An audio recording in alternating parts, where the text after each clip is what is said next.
देश का political show 12 से 2 जिसका समय देख रहे हैं आप। हम तेलंगाना के चुनाव की बात कर रहे हैं और तेलंगाना चुनाव में बड़ा दिलचस्प है जिस तरीके से एंट्री इंदिरा गांधी की भी हो गई है और अब उसको लेकर भी कहीं ना कहीं एक सियासी आर पार छिड़ा हुआ है। प्रियंका गांधी की तरफ से इसका जिक्र किया गया। इंदिरम्मा वाला जो दौर था वो वापस लेकर आएंगे, तेलंगाना के लोगों को फायदा पहुंचाएंगे, लेकिन इसी को लेकर बीआरएस जो है वो कांग्रेस पार्टी को आईना दिखाता हुआ नजर आ रहा है। तो ये चुनाव कहीं ना कहीं सीधे सीधे इस बार बीआरएस वर्सेस कांग्रेस बनता हुआ नजर आ रहा है। इतनी तस्वीर साफ हो रही है ना विनोद जी? तो अब ये तो साफ है, बिल्कुल सारे सर्वेक्षण ही बता रहे हैं। और कर्नाटक के चुनाव में जीत के बाद कांग्रेस जिस तरह से बढ़ी है तेलंगाना में, कर्नाटक के चुनाव का नतीजा आने के बाद तुरंत वोटिंग के बाद नतीजा नहीं आया था, पहली रैली जो है प्रियंका गांधी की तेलंगाना में हुई थी और जो कर्नाटक की सीमा से लगी हुई। और सबसे बड़ा श्रेय अगर किसी को दिया जाएगा कांग्रेस के वहाँ रिसर्जेंस का, तो वहाँ के प्रदेश अध्यक्ष रेवंत रेड्डी जी। रेवंत रेड्डी ने उसी तरह मेहनत की जैसे राजशेखर रेड्डी ने कभी आंध्र प्रदेश में की थी चंद्रबाबू नायडू के जमाने में। और 2004 में जो जीत हुई थी कांग्रेस की वो आंध्र प्रदेश से शुरू हुई थी। 2004 भी 2009 भी वो लोकसभा में जिस तरीके से यूपीए की वापसी हुई थी, वो पदयात्राएं जो की थी उन्होंने। एक सेकंड मैं चर्चा आगे बढ़ाऊंगी, जरा सुना देते हैं पहले प्रियंका गांधी ने क्या कहा था, ये सुनिए पहले, उसके बाद चर्चा करें। आज आप अगर इंदिरा जी को याद करते हैं, 40 साल हो गए उनकी हत्या होने के बाद, लेकिन आज भी आप उनको याद करते हैं। तो आप उनको इसलिए याद करते हैं क्योंकि उनके दिल में आपके लिए बहुत श्रद्धा थी। उन्होंने अपनी हत्या के एक दिन पहले कहा था कि मेरा खून का एक एक कतरा इस देश को जीवित करेगा। उन्होंने 60 लाख एकड़ गरीबों को पट्टे दिलवाए। वो हमें बताती थी कि आपकी संस्कृति कितनी महान संस्कृति है। इसीलिए उनके बाद भी जो कांग्रेस की सरकारें आई उन्होंने आपके लिए काम किया। तेलंगाना चुनाव में अक्कू जी, इंदिरा कनेक्शन मतलब इंदिरा कनेक्शन के अलग मतलब है, क्योंकि वो वहाँ से चुनाव प्रधानमंत्री लड़ चुकी थी, तब प्रधानमंत्री की हैसियत से भी, और उसके बाद लेकिन वहाँ से जो कांग्रेस का टूटन हुई है वो कहाँ से हुई है? वो हुई है राजीव गांधी के कार्यकाल में, जब वहाँ चीफ मिनिस्टर थे। उनको खड़े खड़े एक हवाई अड्डे पे ही उनका कार्यकाल ख़त्म कर दिया था। राजीव गांधी, हाँ, टी.एन. जैया का वो पूरा कार्यकाल ख़त्म कर दिया था। एक बात पे राजीव गांधी खफा हो गए और वहाँ तो ये एक अपमान के तौर पर, आंध्रा अपमान के तौर पर माना गया था। और उस तरीके से फिर वो एक विरोध की स्वर ज़्यादा हुए और उससे मतलब कांग्रेस का पतन शुरू हुआ। बिल्कुल, आप जो बात कर रहे हैं इसका असर ये हुआ कि फिर 84 में जो चुनाव हुए, जिसको कहते हैं कि साहब सिंपैथी वेव थी और कांग्रेस ने जबरदस्त तरीके से 400 से ज्यादा सीटें हासिल की। जो दूसरी सबसे बड़ी पार्टी थी कांग्रेस के बाद वो टीडीपी थी, तेलुगु देशम पार्टी, जिसने सबसे ज्यादा सीटें जीती थी। और ये मेडक जहां से इंदिरा गांधी लोकसभा पहुंची थी 1984, उस सिंपैथी वेव के बावजूद कांग्रेस उस सीट पर जीत दर्ज नहीं कर पाई थी। टीडीपी से वहां पर जो व्यक्ति थे वो सांसद बने थे, उन्होंने जीत दर्ज की। इसे आ रही है यहां सियासी ताने बाने में तनातनी का एक नया सिरा खुलता हुआ नजर आ रहा है। दिल्ली में अब पानी पर पॉलिटिक्स शुरू हो गई है। दिल्ली की जल मंत्री हैं आतिशी, उनका बयान सामने आया है। दिल्ली में जल्द पानी की किल्लत मुमकिन है। एलजी से फौरन दखल देने की अपील, मांग जो आम आदमी पार्टी कर रही है। आतिशी का चीफ सेक्रेटरी पर आरोप, जल बोर्ड के सारे फंड बंद कर दिए हैं। चीफ सेक्रेटरी के कहने पर फंड बंद किए गए हैं। सैलरी, रूटीन काम के लिए भी दिल्ली सरकार के पास पैसे नहीं हैं। तो दिल्ली में पानी की किल्लत होने वाली है। ये नया आर पार दिल्ली में पार्टी के लिए मुझे लगता है कि ये एक्सक्यूजेस की पॉलिटिक्स इस समय चल रही है। क्राइम की बात हो, लॉ एंड ऑर्डर की बात हो, तो वो होम मिनिस्ट्री को और अमित शाह को लगातार, और आप पिछले 2 साल से देख रहे हैं कि एलजी, बल्कि कहिए आम आदमी पार्टी की जब से सरकार बनी है, एलजी को लेकर हमेशा ही रस्साकशी चलती रही। और अभी ये केस इसलिए हुआ क्योंकि अभी आप मुख्य सचिव के खिलाफ करप्शन के मामलों को लेकर लड़ाई लड़ रहे हैं। अब ये कमी होता होगा कि कोई सरकार अपने मुख्य सचिव के खिलाफ करप्शन के मामलों को चला रही हो और एलजी के बहाने से ये लड़ाई लड़ रही हो। सरकारों की जिम्मेदारी होती है कि वो इस पर काम करें। एलजी से लड़ाई लड़ रहे हैं और आप पानी की किल्लत की बात कर रहे हैं, तो मुझे लगता है आम आदमी पार्टी को अब इस पॉलिटिक्स से निकलना पड़ेगा और एक कंस्ट्रक्टिव पॉलिटिक्स पर काम करने की जरूरत है। वो एलजी के साथ हो, केंद्र सरकार के साथ हो, लगातार कुछ ना और कुछ इससे काम कहीं ना करने। कहीं संदेश ये भी जाता है कि हर मुद्दे पर दिल्ली सरकार जो है वो अपना पल्ला झाड़ती अपना हुई पल्ला, वही और मैं गेंद कह जो रहा है हूँ, वो अपना बार पल्ला बार एलजी के पाले में डालती हुई नजर आती है। हम छोटे से ब्रेक के लिए यहाँ पर रुक रहे हैं और आगे बलात्कारी बाबा किसके लिए बना है वोट का सहारा, इसी पर बात करेंगे। 12 से 2 देश का पॉलिटिकल शो देख रहे हैं आप। रेप और हत्या के केस में रोहतक की जेल में सजा काट रहा गुरमीत राम रहीम एक बार फिर जेल से बाहर आने वाला है। डेरा सच्चा सौदा का प्रमुख है गुरमीत राम रहीम। 21 दिन की जो पैरोल है वो मंजूर कर ली गई। 2017 में सजा सुनाए जाने के बाद से अब तक राम रहीम कुल 7 बार जेल से बाहर आ चुका है। यह 8वां मौका होगा जब राम रहीम जेल से बाहर आएगा और इस पर कांग्रेस नेता उदित राज ने इसका चुनावी कनेक्शन जो ढूंढा है वो आपको दिखाते हैं। उदित राज ने एक्स पर पोस्ट किया, राजस्थान विधानसभा चुनाव को प्रभावित करने के लिए राम रहीम को जेल से बाहर लाया जा रहा है। ये कांग्रेस की तरफ से आरोप लगाए जा रहे हैं। बहुत साफ कर देना चाहिए मोदी सरकार को, खट्टर सरकार को, कि जो उनके चुनाव में प्रचार कर सके, उनके लाभ के लिए किया जा सके, चाहे वो हत्यारा हो, बलात्कारी हो, उसको कोई सजा ही नहीं मिलना चाहिए। यह कोई सजा तो है नहीं। 6 बार राम रहीम को छोड़ा जा चुका है और उसको एक हैंडल बना रखा है, चुनाव प्रचार का माध्यम बना रखा है। पंजाब हरियाणा में चुनाव हुआ तब भी उसको छोड़ा गया। अब गंगानगर और इस एरिया में इसका क्षेत्र है, छोड़ा गया है, जाके प्रचार करेगा या अपने शिष्यों को बुला करके इंस्ट्रक्शन देगा। जितने अपराधी हैं सबको पेरोल दिया जाना चाहिए, उसी को क्यों पेरोल बार बार दिया जा रहा है? कानून का राज नहीं है, भारतीय जनता पार्टी का राज है, डिक्टेटरशिप का राज है और नियम के तहत कोई काम नहीं हो रहा है।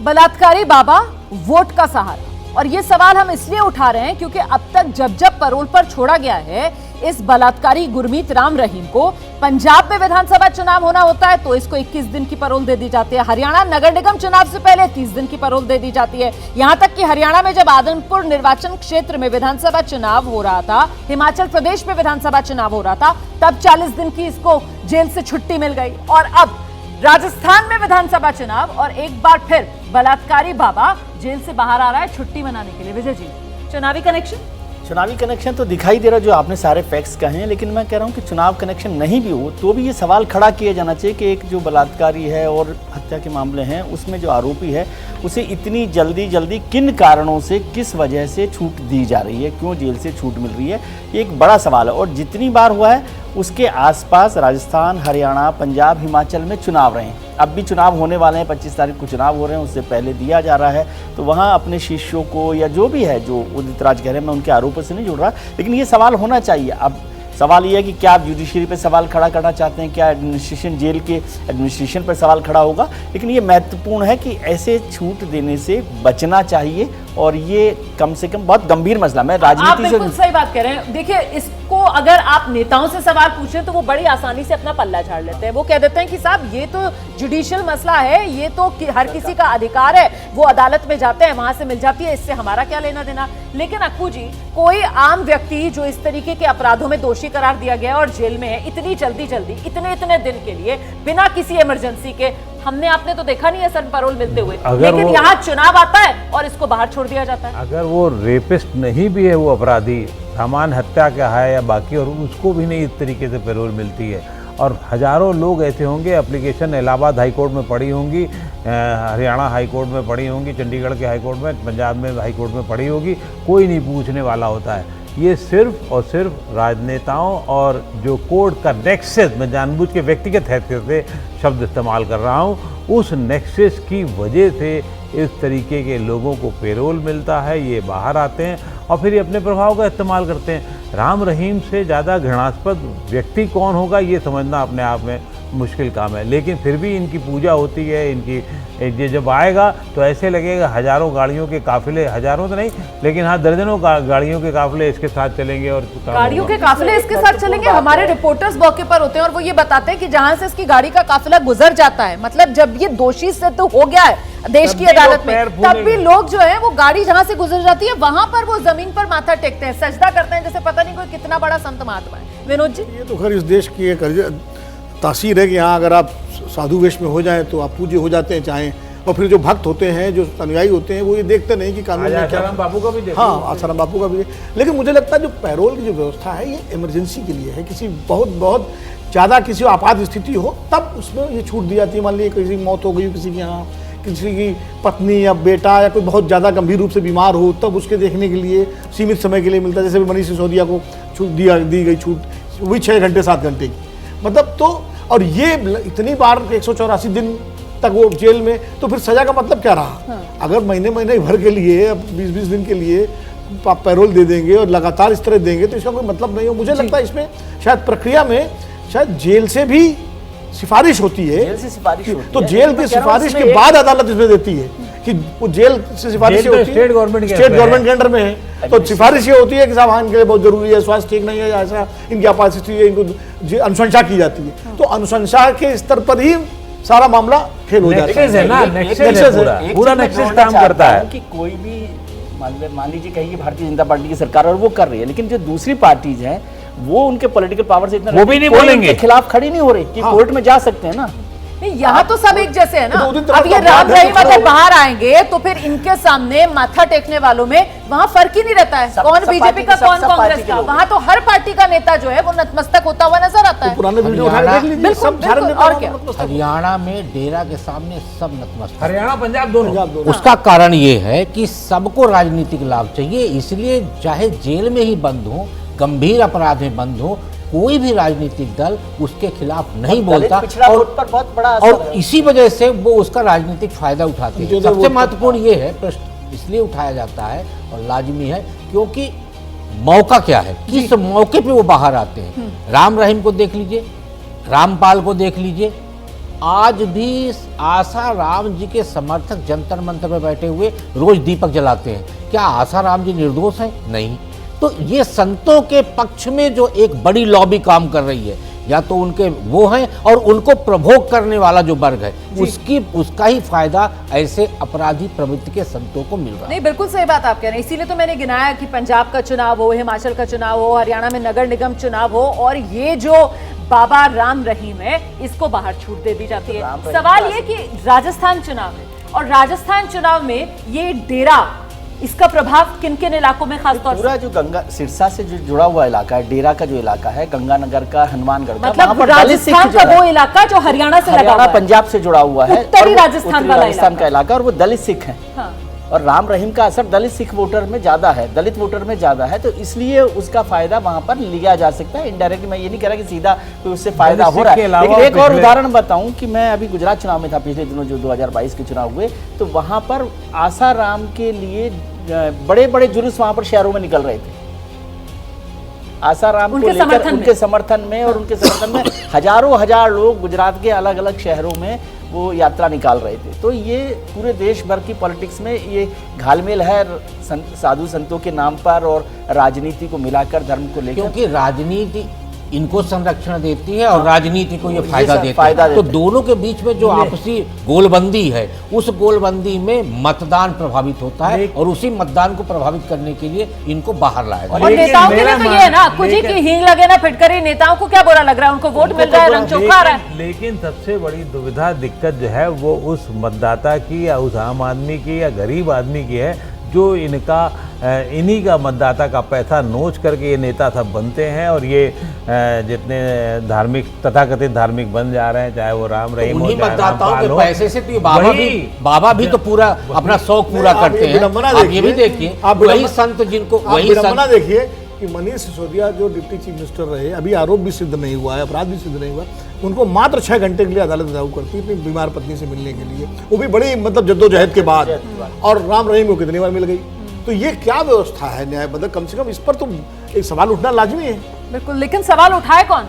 बात तो यही है ना कि वो दूसरी पॉलिटिकल पार्टी कहाँ सवाल उठा हाँ। रही है भाई, उनको इतनी बार यदि 7 बार पैरोल मिल गई है, फॉलो मिल गई है, तो मान लीजिए आप कहें कि भारतीय जनता पार्टी ऐसा कर रही है, ऐसा मान लेते हैं, तो जो दूसरी पॉलिटिकल पार्टी है वो क्यों नहीं इसके खिलाफ खड़ी होती, क्योंकि वो भी इसी में मिले हुए हैं। और बार यहाँ पर मनीष सिसोदिया जी का जिक्र आप कर रहे हैं। हरियाणा में तो एक स्टेक होल्डर के तौर पर आम आदमी पार्टी भी अपनी दावेदारी करती है ना पेश, लेकिन इस मामले में आम आदमी पार्टी भी चुप है, उसकी तरफ से भी यहाँ पर कोई एक्टिविज्म नहीं दिखाया जा रहा है, जबकि दिखाया जाना चाहिए। उसको भी लग रहा है कि जो इनके अनुयायी हैं हाँ। वो नाराज हो जाएंगे तो बड़ा वोट बैंक हमसे हो जाएगा। हाँ। तो दरअसल वो जो वोट बैंक की जो पॉलिटिक्स है उसमें ना कांग्रेस उसका विरोध कर रही है, तो उदित राज जी चूंकि दलित नेता हैं, अब ये आ गए अचानक अपवाद के तौर पर, उन्होंने इनका विरोध कुछ कर अपना दिया। नहीं जाता है, अपनी जेब से नहीं जा रहा है ना, इनका कुछ नहीं बिल्कुल, आप मतलब मुझे लगता है यहाँ पर उदित राज जी जो बात कह रहे हैं उससे कांग्रेस पार्टी समर्थन में है भी या नहीं, या कांग्रेस पार्टी उससे किनारा कर लेगी, इस पर भी लेकिन नजर रखनी भूपेंद्र सिंह चाहिए। हुड्डा जी नहीं का करेंगे बयान ना। इस पे नहीं आएगा, क्योंकि हरियाणा की पॉलिटिक्स में डेरा और खाप के खिलाफ किसी राजनीतिक दल और किसी नेता में हिम्मत नहीं है कि वो इसके खिलाफ बोल सके। इसलिए उदित राज जी दिल्ली में बैठ के भले ही एक बयान जारी कर दिए हो, लेकिन न सुरजेवाला का बयान आएगा, न हुड्डा जी का बयान आएगा, न आपके आम आदमी पार्टी का। चौटाला जी का बयान आएगा, न आम आदमी पार्टी का, क्योंकि ये सब कहीं ना कहीं जानते हैं कि यदि डेरा और खाप के खिलाफ हम हो बोलेंगे सकता है तो कांग्रेस का कोई बयान उदित राज जी के पास पहुंच जाए कि आप आराम से बैठिए। आराम से बैठे, बल्कि उनको रोक दिया जाएगा, लेकिन उधर से कोई बयान है क्योंकि उसका राजनीतिक नुकसान है और कोई दल राजनीतिक नुकसान नहीं उठाना चाहिए। नहीं, बिल्कुल सही है। इसमें सबसे बड़ी बात तो ये है कि ये वोट बैंक के लिए जो उसका सबसे बड़ा नुकसान कौन है, वोटर का हो रहा है। वोटर ही नहीं समझ रहा है जब अपने बात को, जब तक वो सचेत नहीं होगा। वो क्या क्या करता है, वो धार्मिक आस्था के नाम पे पहले तो इनके शरण में जाता है, फिर अपनी ज़मीन जायदाद इनके सब नाम लिख देता है, और फिर उसके बाद बहन बेटियों पर उस पर वो उनका कब्जा करा देता है। ये क्रम चल रहा है।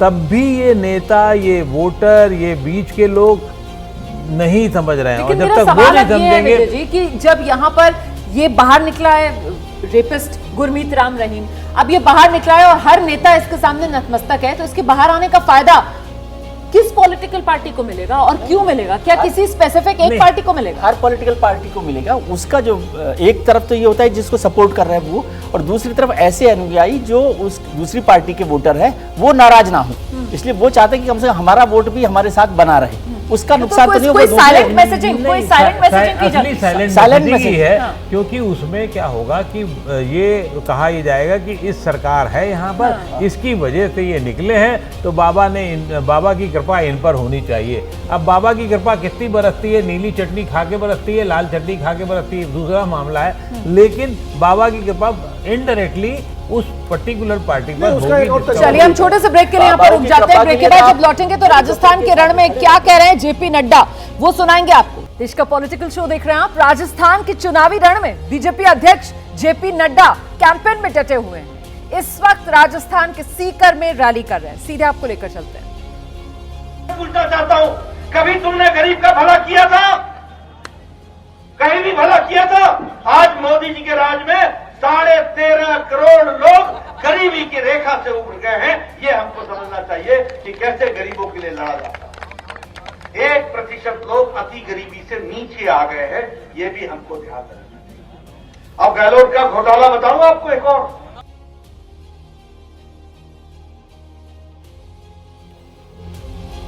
तो देखिए चुनाव मैदान में महारथी कौन जीतेगा बाजी, अब सारा जोर राजस्थान के चुनाव में है। चुनावी बागडोर प्रधानमंत्री नरेंद्र मोदी जी अपने हाथ में ले लिए हों, उस राज्य में किसी और नेता के आने जाने रहने का कोई मतलब नहीं रह जाता। पूरा राजस्थान का चुनाव प्रधानमंत्री अपने तरीके से लड़वा रहे हैं, पूरी रणनीति के हिसाब से चुनाव हो रहा है प्रधानमंत्री जी की।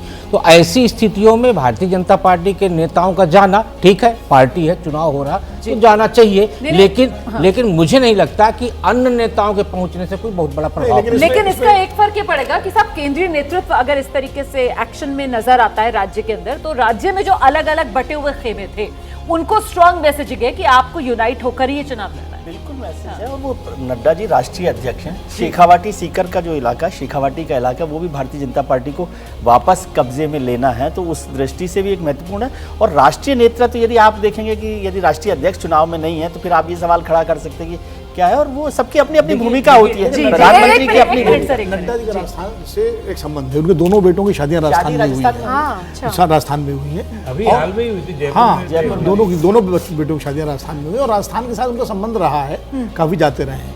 और नड्डा जी भी जमीन से जुड़े हुए नेता हैं, मेहनत करते हैं, बहुत मेहनती हैं। तो मुझे लगता है उनके जाने से जो लोकल स्थानीय नेता है उन पर एक मैसेज जाता है कि सब एकजुट होकर के, जब अध्यक्ष आता है किसी पार्टी का तो कम से कम जो गुटबाजी है वो खत्म होती देखिए है। ऐसा है ना, वो जो कुछ बेसिक जमीनी काम होते हैं वो भी तो कोई करेगा। प्रधानमंत्री थोड़ी हर एक नेता से मिल लेंगे। रिश्ते तो की वो जहाँ तक बात है तो नड्डा जी का बिहार से भी रिश्ता है, हिमाचल से भी रिश्ता है, जबलपुर में उनकी ससुराल है, तो मध्य प्रदेश से भी रिश्ता है, लड़कों की ससुराल राजस्थान सच में में, गए वो। तो वहाँ से भी रिश्ता है। तो ये रिश्ते की जहाँ तक बात है तो एक व्यापक संपर्क संबंध और कहना चाहिए रिश्तेदारी है नड्डा जी की। बात यहाँ पे संगठनात्मक हो रही, तो संगठनात्मक तौर पे कौन कितना प्रभावी होगा, चुनाव को कितना प्रभावित कर पाएगा, भाजपा के पक्ष में कितना ले आएगा, ये महत्वपूर्ण है। बिल्कुल, और इसमें तो कहीं कोई दो राय हो ही नहीं सकती है कि सबसे ज्यादा उत्साह अगर कार्यकर्ता में कोई बढ़ता है तो वो प्रधानमंत्री नरेंद्र मोदी और उनकी मौजूदगी से ही होता है। और इस बीच जिस तरीके से बीजेपी का केंद्रीय नेतृत्व इन राज्यों के अंदर चुनावी बागडोर अपने हाथ में लिए हुए नजर आता है, चेहरा प्रधानमंत्री नरेंद्र मोदी का आगे रहता है, तो जाहिर सी बात है जो डिफरेंसेस स्टेट लेवल में बीजेपी के वो यहाँ पर न्यूट्रलाइज होते हुए नजर आते हैं। हम छोटे से ब्रेक के लिए यहाँ पर रुक रहे हैं। बहुत शुक्रिया आप सभी का 12 से 2 देश के पॉलिटिकल शो में हमारे साथ जुड़ने के लिए।